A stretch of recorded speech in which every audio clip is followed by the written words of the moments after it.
Psicolab Podcast es el filtro que necesitas para discernir entre hechos y opiniones. ¿Sabes qué es la psicología? ¿Qué te puede aportar y cómo influye en nuestra sociedad? A los psicólogos nos ha llegado la hora de explicarte la importancia de esta ciencia del comportamiento por la que estás completamente rodeado. Opiniones tenemos todos. Datos y realidades, no. Bienvenidos a Psicolab. Si estás aquí es porque estás interesado en escuchar información de calidad con un puntito de entretenimiento. Seguro que alguna vez has oído hablar sobre cómo nuestras primeras experiencias afectan la manera en que nos relacionamos con los demás y con nosotros mismos. Así que en este episodio descubrirás cómo se construyen esos lazos invisibles que nos hacen sentir seguros o vulnerables y por qué entenderlos puede transformar la manera en que te relacionas contigo mismo y con los demás. Y para ello nos acompaña una persona estupenda que viene a darnos luz en este tema, a la que le he pedido que sea ella misma la que se presente. Hola, Marta. Muy buenas. Cuéntanos, ¿quién eres? Bueno, yo soy Purificación Sierra, soy doctora en Psicología y soy profesora titular de la Facultad de Psicología de la Universidad Nacional de Educación a Distancia. Pues bienvenida, Puri, es un gustazo tenerte hoy aquí y para hablar sobre todo un tema tan bonito como es el apego, en el que vamos a empezar y tratar de conseguir al final haberte ofrecido una visión clara y accesible sobre cómo se forman nuestros vínculos afectivos, cómo influyen en nuestras relaciones y bienestar y brindarte herramientas para entender y cultivar relaciones más seguras. Así que si te parece, Puri, pues comenzamos. Claro que sí. Además, antes de decirte que estoy encantada de estar aquí. Claro que sí. Ya lo sabes tú que es mutuo. Pues bueno, pues yo creo que antes de explorar cómo nos conectamos, creo que es interesante entender el apego, ¿no? Entiendo que es ese vínculo primordial que da forma a nuestra vida emocional, pero cuéntanos tú, Puri, ¿qué es esto del apego? Pues mira, si tuviéramos que definir de alguna manera o para que entendiéramos todo de qué estamos hablando, cuando hablamos de apego hablamos de un vínculo muy especial y primordial y además muy en las primeras etapas de la vida, tanto como desde el nacimiento, que nos une a personas que son muy especiales para nosotros también, nuestros padres y nuestras madres. Es importante tener en cuenta que una cosa es el vínculo de apego que yo entrecruzo, entrelazo, construyo con mi figura de apego, que en general en los primeros meses es la madre y que luego hay otras figuras también como el padre que entran en juego, digamos, en este trenzado emocional. Y otra cuestión es el vínculo. Cuando hablamos de vínculo, aunque hay veces que hablamos, y se dice así también, ¿no?, de vínculo de apego, nosotros no solamente tenemos ese vínculo especial y específico con nuestras figuras de apego que decimos, ¿no? Tenemos otros vínculos de amistad, otros vínculos de relación también. Y tenemos un vínculo también con nuestros hijos. Y ese es un vínculo emocional también, pero a ese no está muy bien, no es correcto hablar de vínculo de apego en ese caso. El vínculo de apego de la madre y del padre, de nosotros como adultos, fue el que tuvimos con nuestras figuras de apego principal en nuestros primeros años de la vida, que fueron nuestros padres y nuestras madres. Así que yo creo que es importante, ¿no?, diferenciar cuando hablamos de vínculo de apego en esta faceta, en este contexto. Cuando hablamos de vínculo de apego, hablamos de ese lazo especial con la mamá y con el papá, o con otra figura que haga este papel de cuidador principal, y el vínculo parental, podríamos decirlo así, es el vínculo que yo genero, esa emoción que yo genero con mi hijo o con mi hija. Pues qué interesante esta descripción breve, ¿no?, de lo que vamos a hablar hoy, que me apetece un montón. Y me surge esta idea, ¿no? En algunos momentos he leído: el apego seguro no solo da las raíces, sino las alas para volar. No sé hasta qué punto te parece que es sensata esta frase descriptiva, e incluso si hay diferencias, si puede haber apegos seguros, apegos inseguros. No sé si podemos... Claro, y esa definición que haces y esa caracterización que haces del vínculo seguro, digamos que es muy informativa de lo que estamos hablando. Pero es verdad que tenemos que hablar de que hay diferentes formas de vincularse. Y a eso es a lo que llamamos, podríamos explicarlo así, diferentes patrones de apego o diferentes vínculos de apego. Y efectivamente tenemos lo que se denomina apego seguro y tenemos otros tipos de apego que se llaman o se denominan apegos inseguros. Esto es importante y me encanta que lo comentes porque decir apego no es decir apego seguro. Decir apego es hablar de ese vínculo. Cuando ya vamos a de qué está construido, cuál es la naturaleza, qué es lo que hay debajo, qué forma o qué color tiene, por decirlo de una forma así como muy simbólica, ya estamos hablando de esas diferentes formas de vincularse, que algunas son seguras y otras son inseguras, ¿no? Para seguir hablando de ello, podemos decir que lo habitual, para que todos tengamos también ese dato, lo habitual es que el apego sea un apego seguro. Sabemos, los estudios nos dicen que entre el 70-75% de los niños tienen un vínculo de apego seguro con sus madres y con sus padres. Es verdad que hay otro tanto por ciento de niños, el restante tanto por ciento, en el que son apegos, podríamos decir de forma, por no andar hablando de estadísticas o de proporciones de los diferentes tipos de apego, serían apegos inseguros. Esto es importante saberlo porque yo creo que es tranquilizador saber para los padres y para las madres que lo habitual es que tu niño tenga un apego seguro, que tenga un vínculo en el que él se sienta cuidado, protegido, amado, seguro de que tú vas a estar ahí como padre y como madre, vas a estar disponible, y luego veremos cómo esto efectivamente tiene repercusión en otras facetas de la vida del niño, ¿no? A lo largo de su desarrollo también y a lo largo de nuestra vida.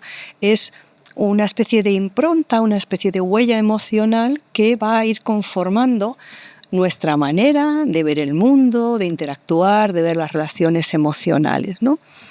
Por tanto, hay una parte, una forma de construir lazos que culmina en lo que llamamos apego seguro y otras formas de construir lazos. Y hablo de construcción porque es algo conjunto, es un baile desde el principio entre la figura de apego y el niño y de cómo está la sincronía, de cómo yo soy capaz de anticipar, de que yo sé que cuando yo me muevo hacia un lado, mi figura de apego va a estar ahí conmigo, pues ese lazo puede construirse de una forma segura o insegura, ¿no? Y efectivamente, como veremos si quieres, a lo mejor un poquito después, de esa naturaleza va a no depender, porque esto es importante también en psicología, no hay una causa-efecto permanente, ni no moldeable, ni no amortiguable, ¿no? Por tanto, también señalar, ¿no? Como aunque el 75% de los niños tienen un apego seguro, el resto han construido un apego inseguro. Y bueno, de forma así como gráfica, andamos por el mundo o se anda por el mundo con ese tipo de apegos. No es una cuestión que te vaya a llevar a una patología ni a un problema psicológico. Sí es verdad que eso pues no favorece una visión de uno mismo como alguien capaz o alguien seguro, pero al lado de esto decirte que la buena noticia es que también eso puede detectarse, amortiguarse y bueno, trabajar con papás y con niños para que esa sincronía que es la saludable pues pueda llegarse a dar. Los padres son competentes por definición desde el principio y los niños quieren y necesitan una figura de apego permanentemente. Y cuando hablabas, Puri, de apego seguro, ¿de qué estamos hablando? O sea, ¿cómo se identifica, ¿no? O cómo se estudia, cómo se sabe, cómo se describe ese apego seguro?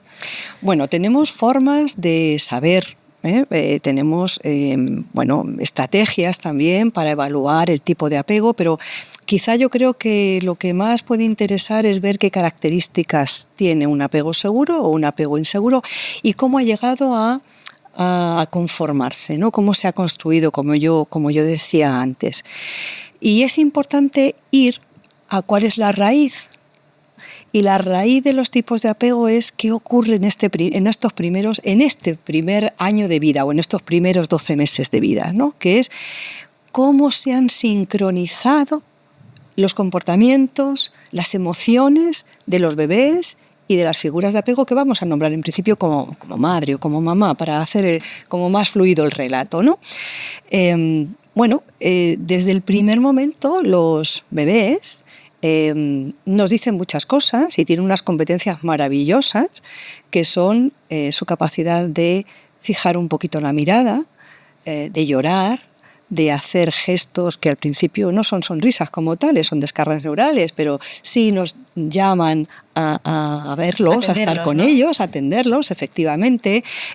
Tienen reflejos como el de prensión, si ponemos un dedito en la mano un dedito en la palma, ¿no? En la palma de la mano, efectivamente, pues el bebé la va a agarrar fuertemente, se va a girar hacia nuestra voz. Bueno, todos esos son herramientas innatas, naturales, al servicio de necesito que otro esté conmigo, necesito que otro me cuide. Podemos interpretarlos como llamadas naturales que tenemos y que no hace falta aprender. Y los adultos tenemos también una capacidad y muchas capacidades para atender esa llamada, que es girarnos. Es muy difícil que cuando oímos un bebé llorar no nos giremos a ver qué ocurre, aunque estemos oyendo música a tope o aunque estemos distraídos, ¿no? Nos marca mucho la sonrisa de un bebé, queremos acercarnos, queremos estar con él, queremos calmar a un bebé que llora, nos fascina mirar al bebé, esto que dicen a veces los papás, es que yo le miro y puedo pasarme embobado horas, ¿no? Su estructura, bueno, pues es algo que nos llama, ¿no?, a cuidarles y atenderles. Bueno, pues desde esas capacidades iniciales vamos trenzando este baile que yo decía antes de el bebé llama porque necesita algo, que puede ser querer estar contigo.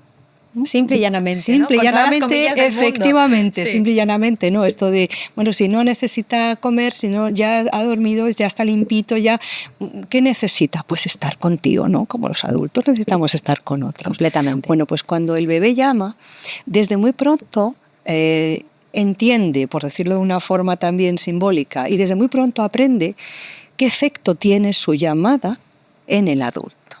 Y desde muy pronto aprende a relacionar: yo llamo para que estés conmigo, y el adulto viene, me consuela, o no viene, no me consuela, o unas veces viene, otras veces no.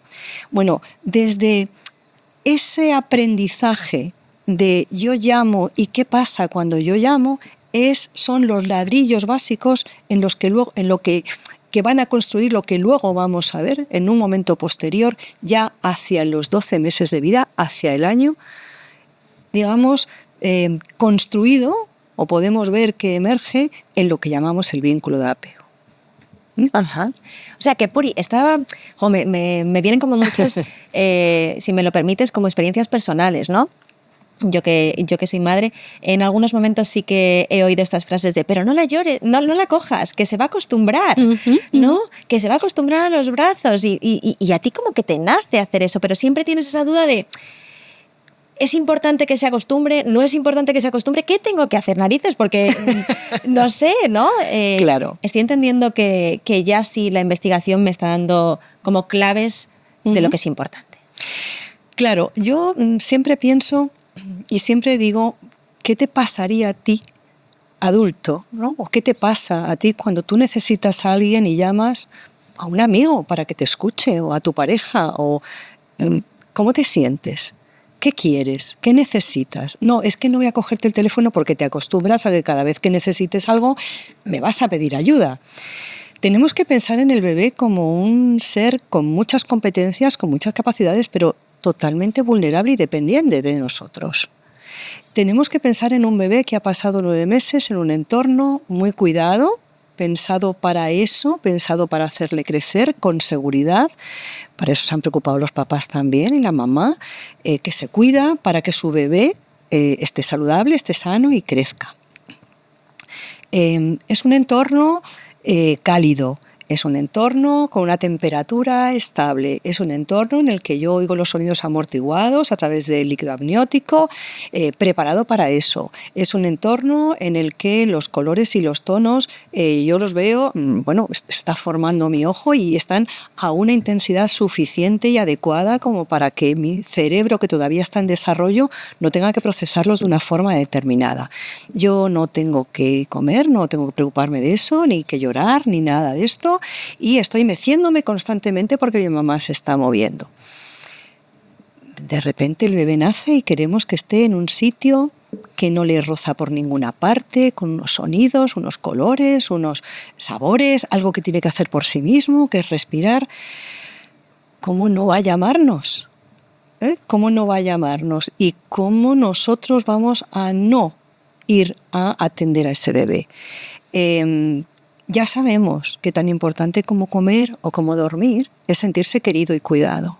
Y lo tenemos a lo largo de la historia, ¿no? En momentos difíciles o terribles o culturalmente, en fin, en otras etapas de la historia, ¿no? En las que los niños pues pueden estar muy bien cuidados y atendidos en una guardería, se decía entonces, ¿no? Pero sin una figura adulta de referencia, y los bebés pueden estar muy bien cuidados, pero dejan de querer comer y dejan de querer estar atentos y dejan de estar motivados. Y dejan de estar atentos y motivados porque no se sienten queridos, no porque no se sientan cuidados, no porque no se les haya dado de comer. Claro, o no se porque les haya funciones más básicas, orgánicas. ¿No? Claro, y entonces desde ahí es muy importante esto que dices, porque hemos de entender que el sentirse cuidado y seguro es tan básico como comer y como dormir. De hecho, un niño que, bueno, esto no lo vemos afortunadamente, ¿no? O en casos muy extremos, no es atendido emocionalmente, deja de querer comer. No tiene motivación para seguir viviendo, para seguir creciendo, para seguir investigando, para seguir explorando el mundo. Sencillamente, esa sensación básica de no ser nada, no ser nadie, de no ser nada para nadie, es algo que nos invade a los adultos también y nos deprimimos.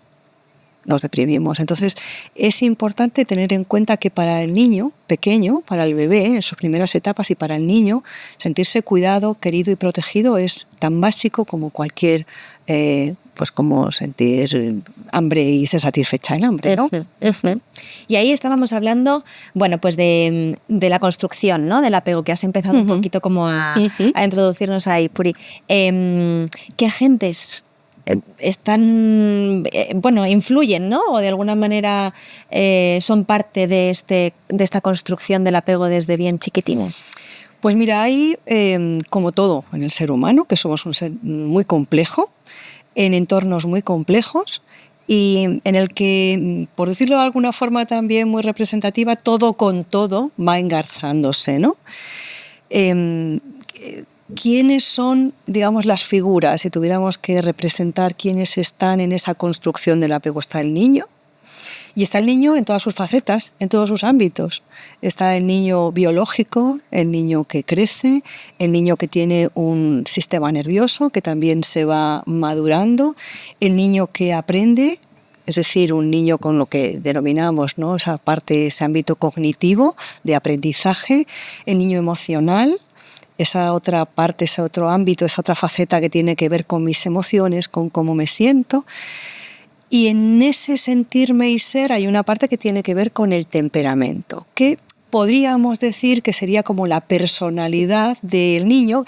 Decir que el temperamento es algo muy biológico sería como nuestra marca de fábrica, pero que se amortigua, se amolda, se construye también en la interacción con el entorno. ¿Vale?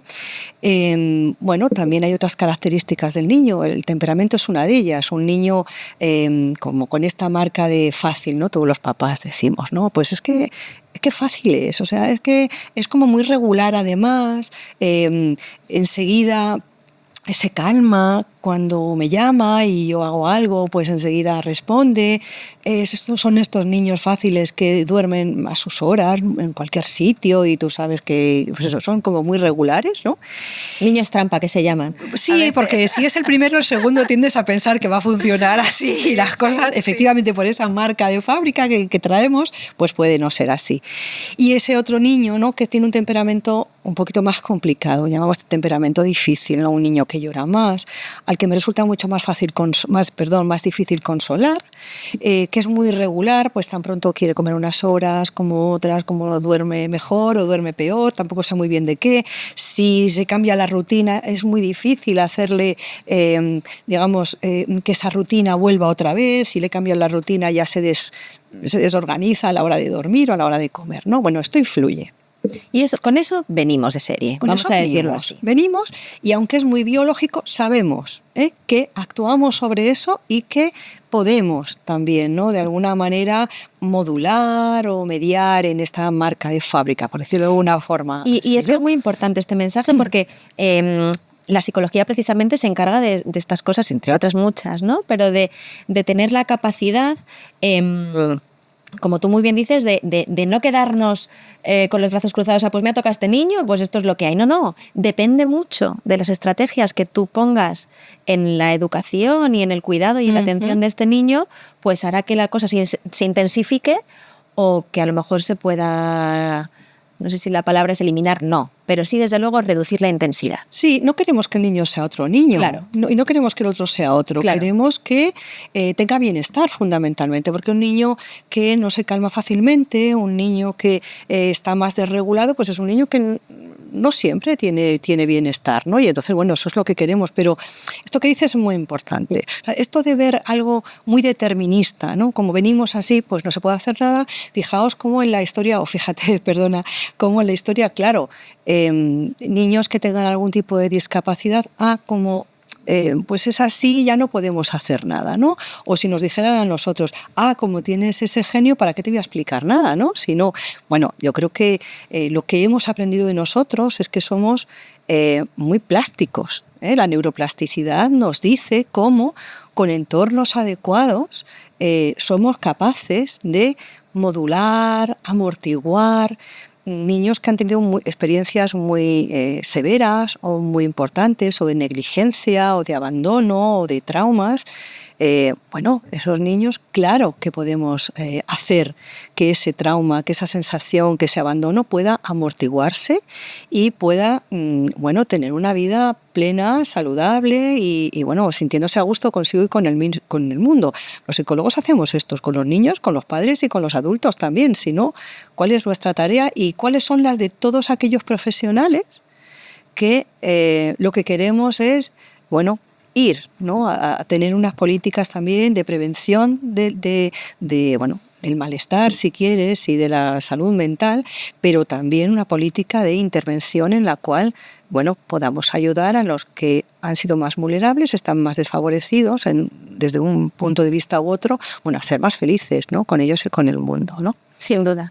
Y te he interrumpido, perdóname, Puri, pero estábamos hablando de los agentes involucrados en la construcción del apego. Entonces tenemos a este niño que tiene sus circunstancias y su forma de ser en un primer momento, y tenemos a unos padres que somos seres psicológicos también, y eso es muy importante.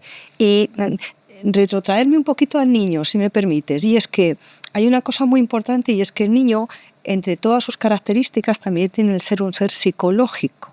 Es decir, es un ser que tiene necesidades. Por eso traer otra vez de nuevo, ya sé que soy, insistente con esto, ¿no? Pero tiene necesidades como ser psicológico, que son necesidades emocionales. Ya desde el principio. Desde el minuto cero, claro. Un bebé le separas de su mamá y llora. Claro. ¿Qué nos está diciendo? Nos está diciendo que necesita estar. Y esa necesidad no es física solamente, es una necesidad emocional. Por tanto, siempre traerlo también al primer plano, ¿no? Y los papás también tienen necesidades y tienen una trayectoria vital y tienen una historia de vínculo de apego con sus propios padres también, y tienen una historia de vínculos con otros, y tienen sus frustraciones, y tienen también sus necesidades de progreso vital, profesional, y bueno, cuando somos padres entramos en una etapa que es muy diferente a cualquier otra etapa de nuestra vida. Los retos a los que nos enfrentamos son diferentes y son muy exigentes. La crianza es una etapa de la vida muy exigente en la que los adultos ponen en juego competencias, necesidades que no se ponen en otras tareas de la vida. Y eso es importante que lo tengamos en cuenta. Los padres somos seres psicológicos. Pero con todas estas cuestiones también, ¿no? Con quién soy, con cómo me he conformado, con cuál es mi momento vital, con mi forma de ver el mundo, de entender el mundo, con mis inseguridades, con mis miedos. Bueno, todo eso también está presente cuando yo estoy tejiendo ese lazo y ese vínculo con mi hijo y con mi hija. Y eso es importante tener en cuenta. Aquí también querría decir que los padres tienen de por sí también, ¿no?, competencias. Es decir, nosotros, en principio, la naturaleza nos ha dotado de formas intuitivas para acercarnos y calmar a nuestro bebé. Un poco lo que yo os decía antes, lo que te decía antes también, ¿no? Y es, cuando yo oigo a un bebé llorar, me giro y tengo necesidad de ir y quiero calmarle. Bueno, eso ya es una competencia que yo tengo. Y además quiero que no le pase nada, ¿no? Tú preguntas a un papá, ¿qué es lo que tú quieres para tu hijo? Y te dice, pues que sea feliz, que sea alguien que tenga futuro, que se sienta querido, que se sienta seguro. Bueno, eso ya forma parte de una competencia, forma parte de mi necesidad y mi deseo. Y eso ya es la pista de salida maravillosa en la cual yo ya tengo muchos elementos y muchas papeletas para ser un buen padre y una buena madre. Entonces, todo eso está al servicio de la crianza, del cuidado, y de eso también depende, de eso, digamos, de esa relación entre mis necesidades, mis deseos, mi historia, mi momento, lo que a mí me pasa en este momento. Fíjate, pensemos en una mamá que está deprimida, o en un papá que está deprimido, o que está desbordado. Pues es mucho más difícil, por muy fácil que sea mi bebé, darme cuenta de lo que le está pasando. Y además hay una cosa muy importante en los padres y en las madres, y creo que es importante también traerlo aquí, ¿no? Y es la inseguridad permanente, ¿no? Y la culpa de no lo estaré haciendo suficientemente bien. Ese suficientemente bien muchas veces no es el suficientemente bien de, pues lo estoy haciendo bien. Claro que sí, yo veo a mi bebé que está contento y yo me siento satisfecho. A mí me preocupa ese suficientemente bien de no lo estoy haciendo como el otro que me está diciendo cómo hacerlo. Y a mí eso me inquieta. Si quieres lo hablamos un poquito después, pero bueno, eso también está dentro de la ecuación de cómo yo estoy interactuando con mi bebé. Y luego hay una cosa importante, y hemos dicho que estamos inmersos en muchos entornos, en muchos contextos, y los entornos son muy importantes. Yo tengo unos padres y tengo la suerte de tenerlos. Yo como padre de mi hijo tengo otros padres, tengo familiares, tengo vecinas y vecinos, desgraciadamente cada vez menos, ¿no?, esta parte de la sociedad, ahí, estas comunidades, ¿no? Pero tengo muchos más entornos. Y esos entornos son también muy importantes a la hora de la crianza. Y te decía esto porque, fíjate, si quieres lo unimos con lo anterior, ¿no? Y es, ¿quién me está diciendo cómo debo criar a mi hijo? ¿Cuál es la mejor forma? Más allá de lo que yo sienta e incluso del niño que tengo. Alguien me está diciendo que lo que hay que hacer es esto, ajenos a mi niño, ajenos a mis circunstancias o ajeno a todo, ¿no? Entonces, bueno... Siempre, quiero pensar que con su mejor intención, siempre. Sí, naturalmente. Yo creo que sí, pero es verdad que claro, ya... Como dice Dinio, ¿no? Ya la noche te confunde, ya no sabes. Claro, claro. Cuando el otro me expresa sus experiencias, me lo está diciendo desde esto me funciona y esto me parece que está bien, ¿no? Y yo te lo ofrezco. Yo también veo como tú, no veo en ningún caso una necesidad de, digamos, o de maldad, por decirlo de alguna forma, ¿no? Seguramente es con la mejor intención. Pero, bueno, como yo soy yo y mis circunstancias, y mi hijo es mi hijo y mis circunstancias, y las circunstancias de cuidado son las que son, pues hay que tener cuidado. Y luego, pues sí, Marta, yo creo que con la mejor intención, pero tenemos que distinguir también, ¿no?, quiénes son a veces las voces autorizadas para decirme cosas que no me hagan sentir mal, que no me hagan sentir incapaz, que no me hagan sentir deficiente, y que tienen que conocer también cuáles son mis circunstancias y las de mis hijos. Esto puede ir muy bien para una mamá que esté en las circunstancias y con el bebé que me están contando. Pero es que yo soy otra cosa. Y entonces, si yo eso no lo tamizo, pues claro, para mí es una tarea mucho más exigente todavía, ¿no? Es llegar a lo que me están diciendo que debería. Y mi niño debería callarse automáticamente, cosa que a mí me preocupa siempre mucho, ¿no? Porque los adultos se nos pasa automáticamente el disgusto cuando nos dice otro, no te preocupes, porque lo va a hacer un niño pequeño, ¿no? Claro, claro.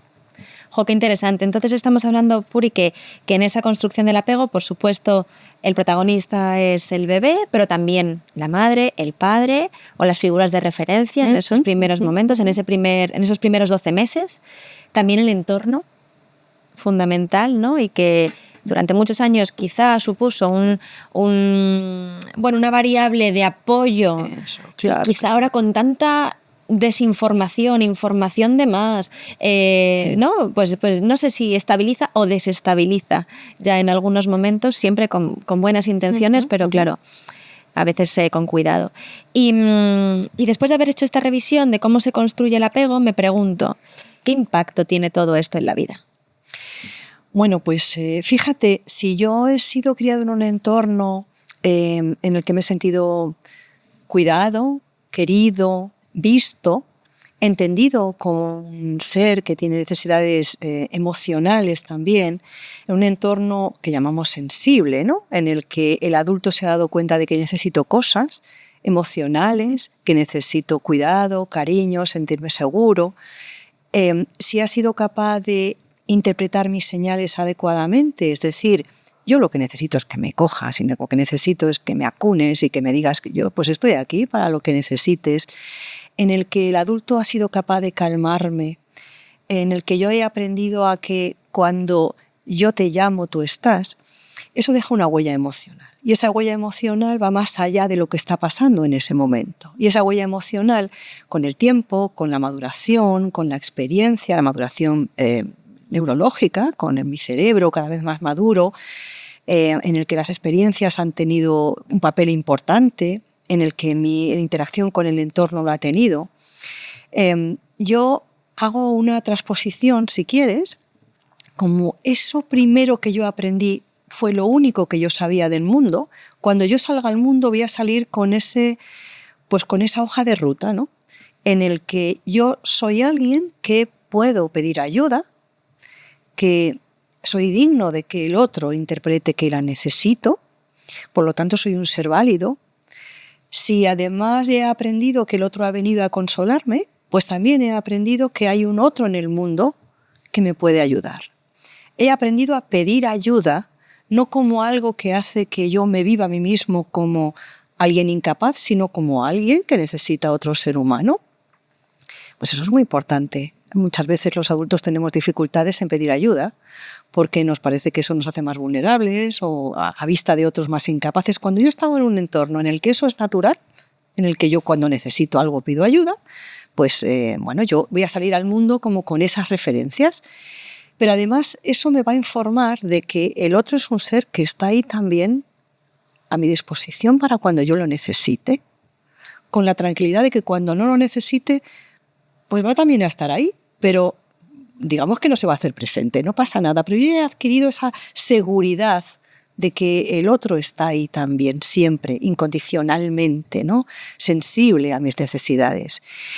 Y además entiendo que las relaciones emocionales son así de fluidas. Son entre dos seres humanos o entre más seres humanos en los que efectivamente yo al otro le veo como alguien que tiene capacidades y competencias para estar ahí. No necesito mucho más. Y por ¿Confiable tanto, incluso? Confiable, claro que sí, confiable, consistente, seguro, que a veces también, claro, estamos hablando de momentos muy tempranos del desarrollo, pero hay un momento en el que los límites y las normas son importantes y yo voy a aprender también que si el otro me dice esto es mejor no hacerlo así o esto no se puede hacer así, no es algo contra mí. No es algo que me invalide, sino es algo propio del cuidado y del cariño. El decirle al otro, estas cosas así no es bueno hacerlas, ¿no? De tal forma que yo cuando crezco en este entorno de seguridad voy a ver esto en el mundo. Voy a salir como con esas gafas o con esas brújulas, ¿no? Porque al principio soy yo y mi figura de apego, el mundo. Y luego tengo que salir a otro mundo. Bueno, pues yo salgo como con esa brújula. Fíjate, déjame decirte que si yo he sido criado en un entorno en el que cuando yo pido a otro que me ayude, el otro viene a veces no viene a ayudarme, tampoco sé predecir muy bien de qué depende, porque depende de que el adulto pueda o no pueda, o quiera o no quiera, o sus circunstancias le lleven o su patrón de crianza también le haya llevado a interpretar que cuando el otro me llama, cuando mi bebé me llama, bueno, pues yo o no estoy disponible o no siempre estoy disponible. Claro, ¿yo qué voy a interiorizar? Pues en el caso de que a veces vengan y a veces no vengan, son los ladrillos con los que se construye un apego inseguro que llamamos ambivalente o resistente, claro, yo salgo al mundo con esa hoja de ruta y yo salgo al mundo pensando en no sé si está bien que yo pida o no ayuda.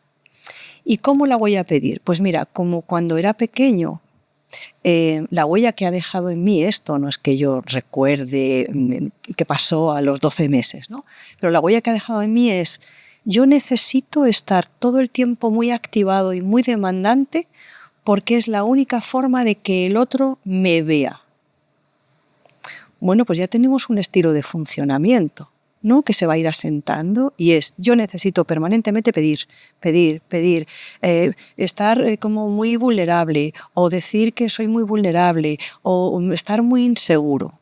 O ser muy visible. O ser muy visible todo el tiempo. Claro, lo que pasa es que cuando nos hacemos visibles todo el tiempo, tenemos esa necesidad, eso supone una falta de regulación emocional.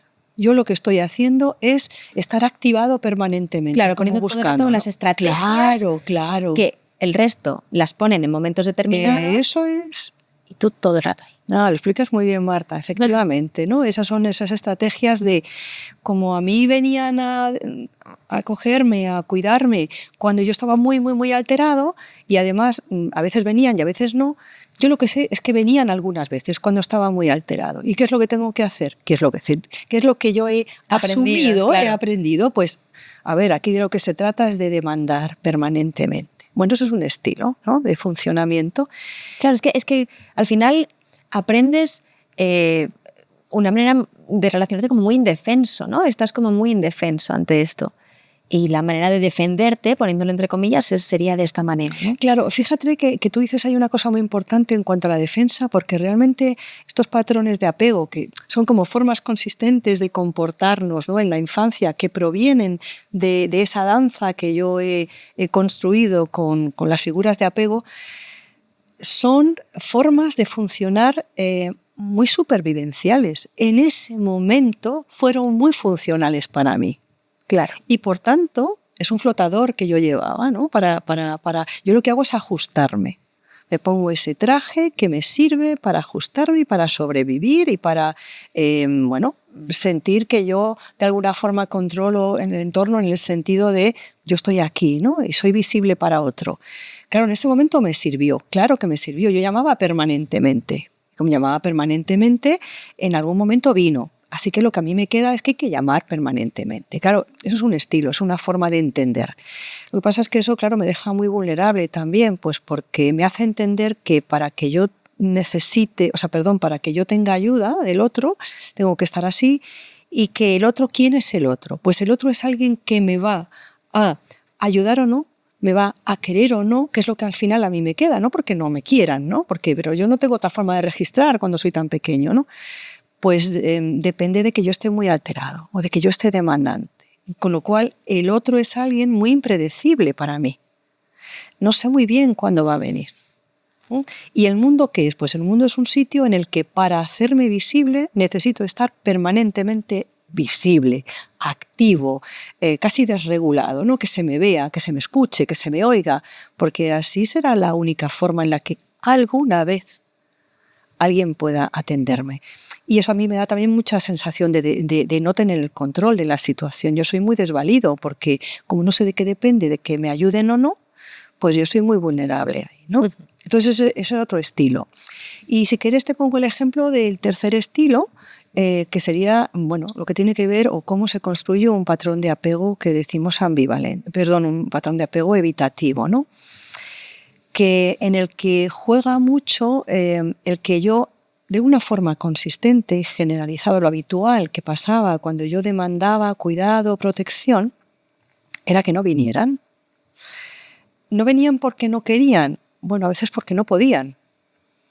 porque el adulto estaba muy en otras cosas, porque no podía atenderme suficientemente, porque tenía un problema importante, un problema incluso de salud mental también, ¿no? Bueno, de tal forma que le hacía no verme, no interpretarme adecuadamente. Claro, ¿qué aprendo yo ahí?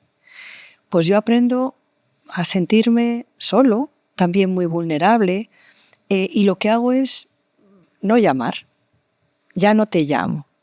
Pues no te llamo, entre otras cosas, porque el ser humano también es muy adaptativo, ¿no? Y lo que hacemos es intentar gastar la menor energía posible también, ¿no? Es el caso contrario. Mientras que el otro niño estaba hiperactivado, aquí lo que he aprendido es a no llamo porque no vas a venir. Es importante saber que yo no te llamo, ya no lloro, no porque no te necesite, sino porque he aprendido a ocultar mi necesidad. Porque para mí es mucho más doloroso enfrentarme a que no vas a venir a ayudarme que pensar que esto tampoco tiene tanta importancia, ¿no? Entonces yo me pongo a mis juegos, a mis cosas, a ser yo único, ¿no? Y a no necesitar nada ni nadie. Claro que, ¿qué me dice eso de mí? Pues es mejor que el mundo emocional lo abandones, porque es muy peligroso. Me dice de mí que yo no soy merecedor de que otro me ayude. Me dice a mí que yo no necesito nada. Y me dice de mí que el mundo es un sitio bastante, bueno, en el que las emociones es mejor, son muy peligrosas. Y me dice del otro que no va a estar ahí. ¿Para qué voy a llamar si el otro no va a venir? Con lo cual el mundo es algo como muy hostil también, ¿no? En el que es mejor tú con tus cosas, tú a lo tuyo, tú... esto de las emociones no es tan importante. Lo que hay debajo de eso es dolor también, como en el otro niño, ¿no? Y eso es un estilo que de alguna forma vamos llevando. Quiero decir, y es muy importante, que la mayoría de los niños tienen un apego seguro, que hay veces que los papás y las mamás no pueden atender al bebé en un momento determinado, o que no estás bien y puedes ir y en otro momento no ir. No pasa nada, no pasa nada. Hablamos de cuando uno tiene un recuerdo de su infancia, ¿cuál es el recuerdo general que te queda, ¿no? Y tampoco quiero que los papás se sientan, por eso digo esto, ¿no? Culpables, ¿no? Es que yo el día martes no pude ir a las 3 de la tarde porque... No pasa nada con eso. Y estos estilos son estilos y formas. Todo eso, ya lo decía Bowlby en su momento también, depende de qué otras experiencias tengas. Y tú puedes tener una mamá o un papá que en este momento no pueden atenderte, pero hay otro papá o otra mamá que sí lo hace. Bueno, pues tu construcción también va a depender de eso.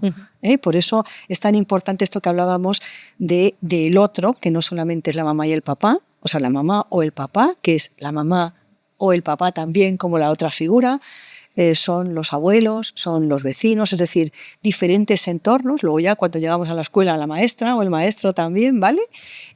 Son los entornos los que también entran en juego, ¿no? En esa experiencia temprana de cuidado y de cariño. Puri, qué interesante, ¿no? Hablamos de ese impacto a lo largo de la vida, ¿no? Y que seguro que para mucha gente que esté escuchando está cobrando sentido, ¿no? En algunos momentos empezar a entenderse a sí mismo también y cómo te relacionas con los demás incluso, ¿no? Bueno, me está haciendo reflexionar mucho. Te preguntaba un poco, me gustaría preguntarte como para continuar, si tuvieras que contarnos brevemente, ¿no? Porque esto es un trabajo de años y años, pero brevemente, ¿cómo se promueve ese apego seguro? ¿Qué tips, no lo quiero llamar consejos porque al final es como muy, muy burdo, ¿no? Desmerece un trabajo de años. Pero ¿qué cosas nos dirías a nivel práctico, que son interesantes que sepamos? Pues mira, yo creo que hay como dos cosas importantes, ¿no? Una es la seguridad de que los papás pueden hacerlo y lo hacen bien. Y yo creo que evitar esta sensación también de madre mía, que tengo que saber que no sé, que tengo que saber que no sé, ¿no? No es muy positivo, porque eso nos hace pues, a veces buscar donde, ya lo hemos dicho antes, ¿no? Donde alguien puede hacerlo con buena o mala intención, pero te está contando su experiencia. Y si yo lo entiendo como experiencia no está mal, pero si lo entiendo como algo que tengo que seguir a pie juntillas, ya tengo alguna enredo más por ahí. Así que calma, tranquilidad. Los papás, bueno, tienen algo maravilloso que es querer cuidar, querer proteger, querer hacerlo lo mejor posible. Y esa es como decía antes, una pista maravillosa de salida.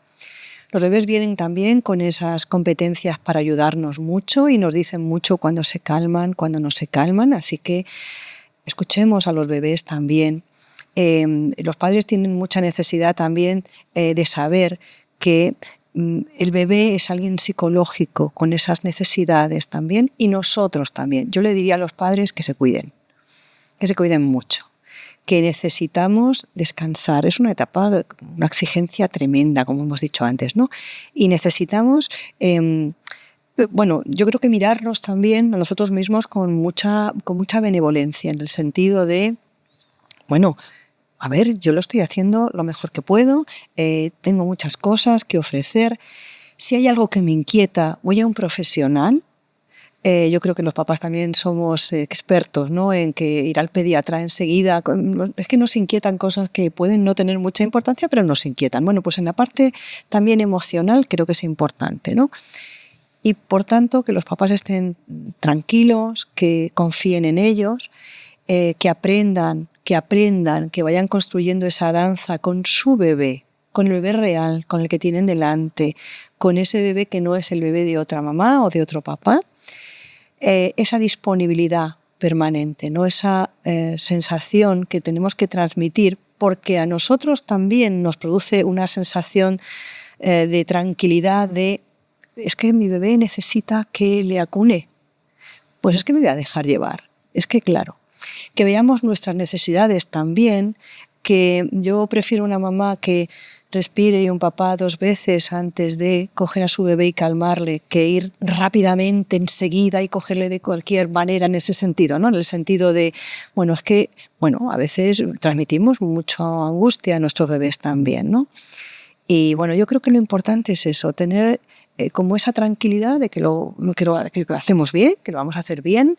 Se pueden aprender competencias, se pueden aprender a mirar a tu bebé. A veces no nos damos cuenta, ¿no?, de cosas que un profesional nos puede ayudar a ver en nuestro bebé. Ser conscientes de cómo lo estamos haciendo, reflexionar, lo que llamamos una función parental reflexiva, ¿no? Es decir, a ver, ¿qué cosas creo yo que funcionan? ¿Qué cosas creo yo que necesito hacer? Que a veces es eso, es separarte un poquito y darte una ducha mientras la abuela, el papá amoroso, o al revés, está cuidando de tu bebé, ¿no? O darte una vuelta a la manzana. Esa sensibilidad, esa disponibilidad. Sabemos que los bebés, cuando en los primeros meses de vida son atendidos rápidamente por los papás, de una forma amorosa, de una forma cuidadosa, sabiendo y queriendo hacer que el bebé se cuide y que se regule, porque el bebé al principio necesita que yo le regule. Yo digo siempre esta metáfora del puente, ¿no? Estamos cada uno en una parte del puente y al principio es la mamá la que se mueve mucho en ese puente, ¿no? Y el bebé poquito. Si yo le voy ayudando también a que cada vez ese puente le pueda recorrer y nos podamos encontrar en un sitio cada vez más central y luego que cruce el puente solito. Entonces, esa consistencia, esa amabilidad, esa seguridad son los fundamentos de un niño seguro y de una crianza feliz sabiendo lo que es la crianza. Ahí tenemos que desmitificar también. La crianza es un tránsito un poquito complicado a veces, ¿no? Sin duda, sin duda. Pues, Puri, continuando con la estructura habitual de estas mesas individuales, me gustaría preguntarte quién eres tú, profesionalmente hablando, ¿no? A nivel profesional, quiero decir, ¿quién nos está dando esta información? Porque creo que es importante que sepamos esto. Cuéntanos. Bueno, pues yo, como dije al principio, me llamo Purificación Sierra, soy profesora titular de la Facultad de Psicología de la Universidad Nacional de Educación a Distancia y, bueno, digamos que las facetas en las que me he movido en los últimos años y que más me interesan es el desarrollo temprano, es la parentalidad, es el vínculo paterno-infantil, es el vínculo de apego, lo que ahora una parte de la psicología, de la ciencia, llama la psicología perinatal, pero además también cómo las experiencias tempranas y fundamentalmente las afectivas también nos construyen, ¿no? Me interesa mucho quiénes somos y cómo somos a lo largo de nuestra vida, cómo esas experiencias han influido en quiénes somos y cómo somos y cuál es nuestra visión del mundo, ¿no? Así que también todo lo que tiene que ver con la salud mental, la salud de los padres, de los niños también, y todo lo que tiene que ver con el bienestar emocional, ¿no? de todos nosotros, ¿no? Como seres psicológicos, que son lo que somos fundamentalmente también, ¿no? No solamente y esta falacia, ¿no?, de lo biológico y lo psicológico por separado. Yo creo que ya sabemos, ¿no?, que somos, como decía al principio, ¿no?, muchas dimensiones y muchas facetas que se entrecruzan permanentemente. Claro que sí, claro que sí. Pues esto, queridos amigos, es Seña de Identidad de Psicolab. Solo auténticos expertos en su campo y con información de calidad para cada día. Y con esto llegamos al final de este episodio. Puri, ha sido un placer. Ha sido un gustazo. La gente olvidará lo que dijiste, olvidará lo que hiciste, pero nunca olvidará cómo la hiciste sentir. Y yo creo que es una frase bonita, ¿verdad? Pues es una frase maravillosa y además yo creo que encierra muy bien todo lo que vienes haciendo en otros muchos programas, pero también lo que hemos hecho hoy aquí, eso espero. Claro que sí. Hemos iniciado un poquito, porque desde luego este terreno, como todos, es muy amplio, claro que sí. Gracias. Pues gracias a ti en primer lugar. Vamos a confesar las verdades. Nos ha costado mucho encontrar el momento. Nos ha costado. Sí. Tenemos unas agendas, de ministras totales, de ministras de la psicología, vamos a decirlo así. Pero lo hemos encontrado. Para mí ha sido un verdadero placer tener una profesional como tú aquí. Me hace mucha ilusión, ¿lo sabes? O sea, que muy agradecida, de verdad, Puri. Agradecida también a las personas que una vez más nos escuchan, nos oyen, y que disfrutan de este contenido que hacemos, con mucha humildad, pero con mucha calidad, ¿no? También hay que decirlo. Quiero agradecer también a la Fundación Complutense por la colaboración que desde hace tiempo nos está prestando. Y pues para terminar me gustaría pediros que nos sigáis en redes sociales, que compartáis este episodio, que si os ha gustado, pues un dedito para arriba o incluso un comentario. Nos encanta saber que estamos aportando a la sociedad o al menos entreteniendo, pero con calidad. Así que nos vemos en el próximo episodio de Psicolab. Muchas gracias, Puri. Gracias a ti, Marta, siempre ha sido un placer.